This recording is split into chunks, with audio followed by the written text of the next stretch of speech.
Hey everybody, don't worry. Obviously, I'm not actually beat up. All this is fake. This is just for effects. But anyway, for today's special Halloween review, I'm going to review the Rocky Horror Picture Show.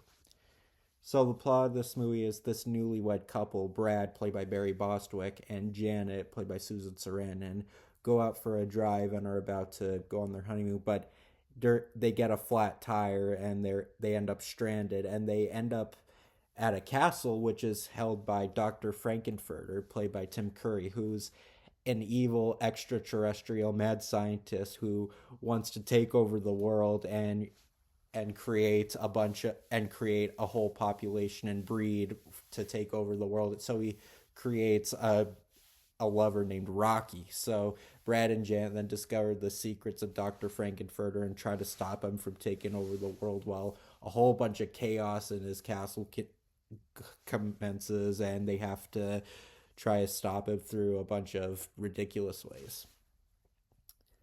This movie's a lot of fun. Like, it is a horror movie technically, but it's not very scary. Like, it's kind of weird this is classified as a horror film. It's because really it's not. I mean, yeah, once in a while maybe there's like an over the top sequence with blood and like a couple deaths, but like for them, but it's mostly played for laughs. Like it's not really. It's I guess it was meant to be a horror comedy, which I mean in the case it works really well because as a comedy, like it's not particularly funny per se. It's more so amusing, and this movie is really amusing. It's very weird. This is a very weird movie, and mostly that comes from the Dr. Frankenfurter himself, the villain, who's played by Tim Curry, like I said, and he steals the show because I like Tim Curry. He's always a great actor. He's a legendary actor, and he's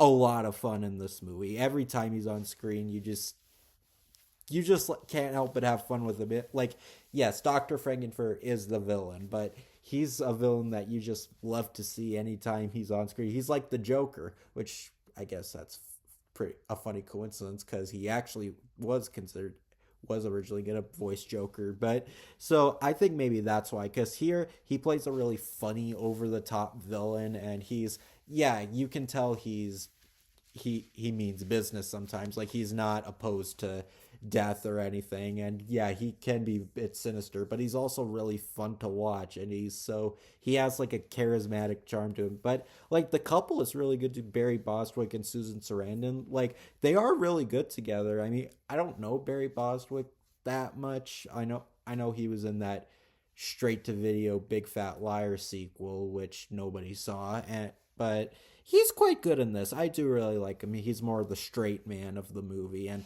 Susan Sarandon is always great as well. She's a very talented actress. I think this was her breakout role, and yeah, she is really good in it. She doesn't just play the typical damsel girlfriend you'd expect. She's actually a lot of fun with everybody else, and Tim Curry's performance, like his interaction with them, they are the two leads. They are really good, but I think like all like his henchmen and minions, everyone that lives at his castle, their interactions all together with the couple are very good, and it's very unapologetically chaotic. It's very very insane. Like a bunch of weird stuff happens in this movie. There's a bunch of weird creatures. Like nothing sensible happens. It's a really wild, crazy movie, but that's the fun of it. It's two people who go to this weird castle and a whole bunch of chaos ensues, and it's a lot of fun. Like if you're not in the mood for like a quirky like B movie monster film sci-fi type film, like it's not going to be the kind of movie for you because a lot of this movie doesn't make sense. And yeah, it is pretty low budget. It's pretty cheap looking, but I guess to be fair, it was made in the 70s. I guess that's expected, but visualize, like it doesn't look bad. Even the musical numbers are done very well. Like it doesn't have like the most giant spectacle ever, but it is very good to nice to look at. Like it's very theatrical, and the songs are all I mean everyone knows Time Warp. Like I actually knew that song even before I even heard about this movie, so that goes to show how influential it was. And everyone knows Sweet Transvestite. A lot of neat songs, a lot of great songs in this movie. It's a very good musical, and it's not really like Sweeney Todd where it literally feels like a horror movie and it just happens to be musical. This, I don't know if I'd really call this a horror movie. It just felt more like a dark comedy to me. Like it was quirky and weird, nonsensical, but still has like a fun edge to it. It's basically like a Tim Burton movie, but maybe a little bit edgier.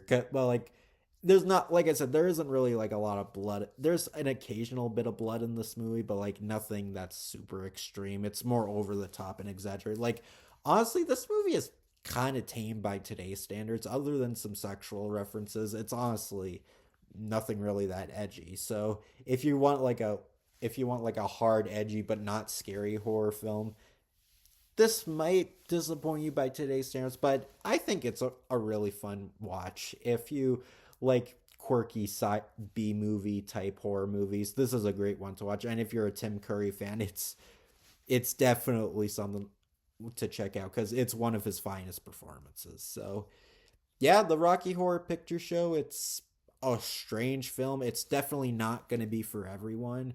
And if you're a horror fan, you might be a little disappointed with the lack of scares and edge of your seat thrills. But if you're just in for a wild, quirky ride, I think this movie's really good. So yeah, see you next time. And hope you all have a happy Halloween.